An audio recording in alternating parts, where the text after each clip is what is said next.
The film commences aboard an airplane journeying from Hamburg to Boston amidst a tumultuous thunderstorm. Suddenly, the passengers on this plane begin to experience discomfort and illness.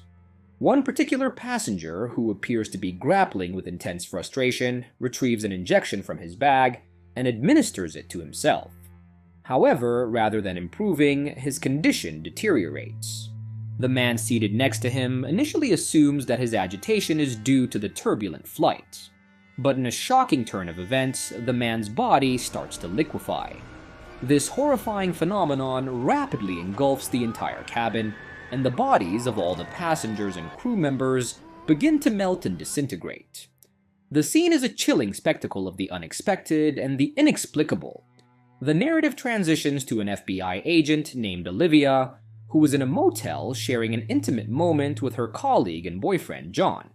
However, their moment is interrupted when Olivia receives a call from her superior, prompting her to rush to the airport to investigate a mysterious incident. Shortly after, John also receives a call from his superior. Upon arriving at the airport, their colleague, Charlie, provides Olivia with a briefing on the case. The flight in question had lost contact with air traffic control 2 hours post-takeoff, and all attempts at wireless communication remained unanswered. In response to the silence, the US military dispatched 2 jets to escort the flight. The pilots reported seeing bloodstains on the plane's windows and no signs of life on board, adding to the mystery. John also hurries to the airport, greeting Olivia casually. Their office romance is a well-guarded secret. At this point, an officer named Philip arrives and informs them that he will be the senior officer on this case and will lead the team. After receiving some orders and directions from Philip, Olivia attempts to follow him to discuss her thoughts on the procedure. However, Philip is not interested in hearing her suggestions. He assures her that he knows her capabilities and instructs her to focus solely on her assigned tasks. In a surprising turn of events, the same man who appeared lifeless on the plane arrives at the crash site. He gains entry through the gate after obtaining permission from the security guards. Investigators, donned in Level 4 protective suits, venture into the cabin. The sight that greets them is beyond horrifying. The passengers have been reduced to skeletal remains, shrouded in a viscous substance. The following day, at the Federal Building in Boston, the investigators are engrossed in cross-referencing the passengers' information. It's during this process that Charlie brings up a call received by the Back Bay police station. A security guard from a warehouse reports that he witnessed 2 men, who appeared to be of Middle Eastern descent, handing over a suitcase to a Caucasian man. Upon hearing this, the head officer, Philip, immediately sends Olivia to investigate. John, her colleague, accompanies her to the warehouse district in Back Bay. John manages to pry open the doors to several warehouses. One of them stands out as it houses a variety of instruments and containers filled with animals. It's unmistakably a laboratory. John urges Olivia to call the chemical transport team for backup, but there's no signal inside the warehouse. Olivia has to sprint outside to an open area to make the call. Suddenly, the door to the warehouse swings open. A man, upon spotting John, starts to run. A chase ensues in the snow, resembling a cat-and-mouse game. John quickly dials Olivia for backup. Olivia observes the man abruptly stop and punch something into his phone. Sensing that something is amiss, she screams in panic. However, it's too late. The warehouse erupts in a sudden explosion, and the force of the shockwave hurls Olivia's body into a shipping container. When she regains consciousness, she finds herself in a hospital. She's lucky to have escaped with only minor injuries. However, the situation for John is grave. He has been contaminated by a synthetic compound during the explosion. His skin has turned semi-transparent, and he is teetering on the brink of death. Olivia can't help but cry at the sight of him, yet she refuses to give up. She tirelessly works in her office, searching for any possible way to save her secret boyfriend. Eventually, she stumbles upon information about an eccentric scientist named Dr. Walter. She approaches Philip and requests permission to contact Dr. Walter. Philip informs her that Dr. Walter has been residing in a mental hospital for years, and he is prohibited from receiving visitors except for his immediate family members. Undeterred by this, Olivia flies to Iraq to find Dr. Walter's only son, Peter. The records showed that Peter, despite being a high school dropout, had an exceptionally high IQ. He was a solitary individual with a criminal record and had always maintained a strained relationship with his father. At that time, Peter was in Iraq, engaged in discussions about a potential collaboration. Olivia, under the false pretense of possessing incriminating information about him, coerced him into accompanying her to visit Dr. Walter. Upon their arrival at the mental hospital, Olivia encountered the eccentric and irrational Dr. Walter for the first time. However, it was evident that Dr. Walter comprehended John's condition and even suggested that John could be cured.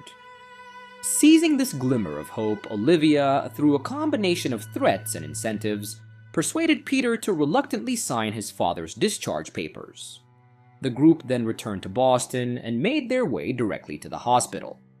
John was still unconscious, his skin had begun to harden and turn transparent, exposing the underlying muscles and bones. After several prompts, Dr. Walter finally focused on John. He used a scalpel to scrape off a small piece of John's transparent skin and placed it in a petri dish to take back to his laboratory for further examination. However, Dr. Walter's lab had been sealed off for over a decade following his arrest. Upon learning this, Dr. Walter became extremely agitated and erupted into a fit of rage. Left with no other option, Olivia appealed to her superior to reopen Dr. Walter's lab, located in the basement of Harvard University. Upon returning to his long-abandoned lab, Dr. Walter was overcome with emotion. He began listing the resources he needed for his experiments, which to Olivia's surprise included a 2-year-old purebred cow. Peter clarified to a confused Olivia that, genetically, humans and cows share a majority of their genes. Consequently, the cow was brought into Dr. Walter's lab. As Dr. Walter commenced his experiments, Peter realized that Olivia didn't actually have any incriminating evidence against him. She had merely used that as a ruse to secure his assistance urgently. By evening, Dr. Walter concluded that the airplane incident might have stemmed from a project that the Department of Defense had deployed against the Viet Cong during the Vietnam War. The chemical reaction of the raw materials in the lab had resulted in John's infection. If they could locate the product catalog in the warehouse, they could potentially synthesize an antidote to save John.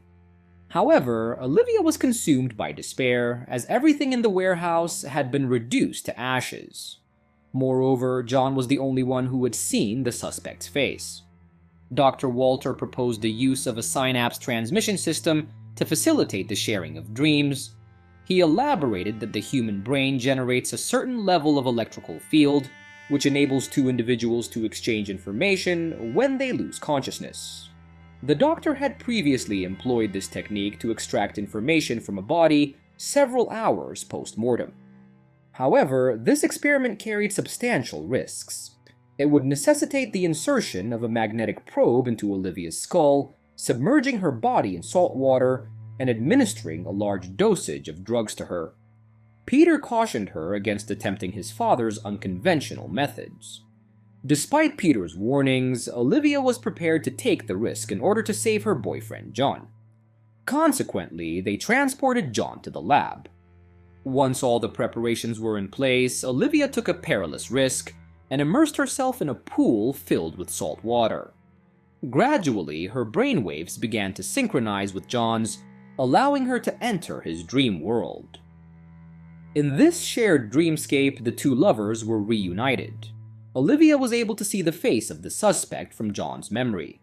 After this revelation, everyone quickly helped Olivia out of the pool.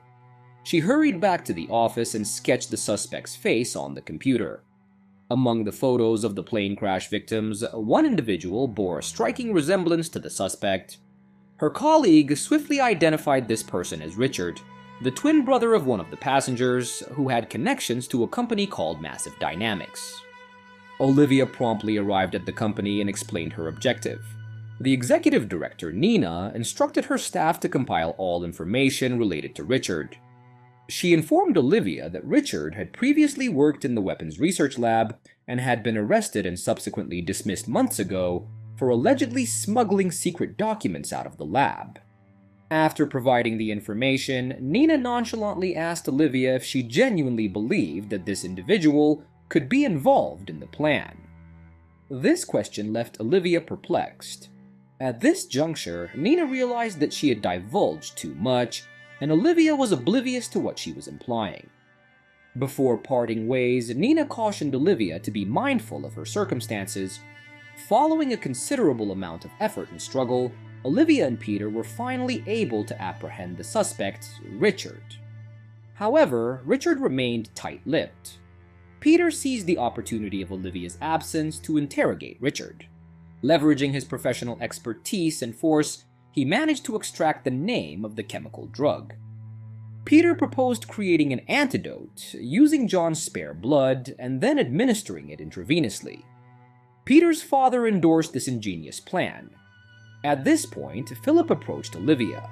He disclosed that the incident on the flight was the most recent in a string of unexplainable paranormal occurrences that had been transpiring worldwide in the past few months. This phenomenon, known as the pattern, was theorized to be a series of experiments where innocent individuals were being exploited as test subjects. Philip then expressed his admiration for Olivia's exceptional work capabilities and extended an invitation for her to join his team investigating paranormal events known as the Fringe. However, a bewildered Olivia firmly declined. John's skin was slowly healing and he was regaining consciousness. He was subsequently moved to the hospital for further recovery. Olivia paid Richard a visit in the hospital, questioning him about why he murdered his own twin brother and to whom he sold the research findings. He insisted that he hadn't sold it to anyone but was pressured by her colleague. He mentioned that he had recorded the conversation at the time and buried the tape. Olivia discovered the tape buried near his house, and to her astonishment, the voice on the tape was that of her boyfriend, John. Olivia remembered that on the day of the flight incident, she had heard John utter the same words during a phone call with someone else. She requested additional security outside John's hospital room and protection for Richard, but it was a step too late. John had already suffocated Richard with a pillow and was preparing to escape the hospital. When Olivia returned to the hospital, she saw her boyfriend getting ready to flee. She pursued him, and after a series of car chases, John crashed and was fatally wounded. With his dying breath, he weakly advised Olivia to carefully consider why Philip had sent her to investigate the warehouse. Olivia demanded to know who John was working for, but he had already breathed his last. Olivia broke down in tears, utterly at a loss. After some time, Olivia composed herself, wiping away her tears before hurrying back to the lab. There, she found Dr. Walter and his son Peter preparing to depart. Olivia attempted to convince them to stay and collaborate with her. Peter informed her that his father had shared with him about the horrifying experiments he had conducted alongside another doctor named Bell. He expressed that the incident on the plane was merely the tip of the iceberg, which made him even more determined to leave this dreadful place. However, when Olivia implored him with a pleading look, Peter gave in. In the meantime, John's body was transported to the lab at Massive Dynamics. Nina, the person in charge, instructed her team to commence the investigation. The movie ends here.